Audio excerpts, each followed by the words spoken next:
What if I told you that in the 21st century, 1 billion people are going to die from a particular cause that we can actually prevent? No, I'm not talking about preventing wars or gun violence or even obesity. I'm talking about tobacco use. Yes, tobacco is projected to kill 1 billion people this century unless something drastically is done. So what are governments doing about this? Well, one policy that has been proven to dramatically reduce tobacco consumption is the placement of graphic pictorial health warnings on cigarette packages, which communicate to smokers the harmful effects of smoking, but more importantly, discourage young people from beginning to smoke. Now, for decades, governments have attempted to implement these policies, but have been threatened by tobacco companies that if they proceed, they will be sued in international courts. Now, you may be wondering, a corporation can sue a country? Unfortunately, yes. And increasingly, they are doing so through international trade and investment agreements. Their argument, that these policies will harm their investments. But what's more important, protecting corporate profits or saving lives? Now, for the really interesting puzzle. Recently, 3 governments, Australia, New Zealand, and Uruguay, have attempted to implement these policies. But it's unknown why New Zealand, which is a developed country and global health leader, has delayed its proposal, while Australia, and more importantly Uruguay, which is a small and developing country, have implemented these policies.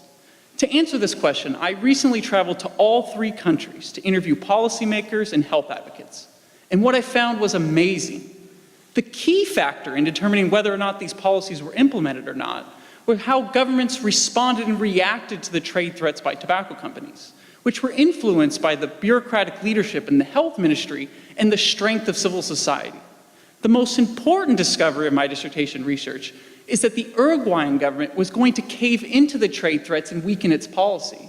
But instead, the international health community, which is comprised of international NGOs and philanthropy groups, provided financial and technical assistance, demonstrating that global civil society can overcome the bullying tactics of giant corporations.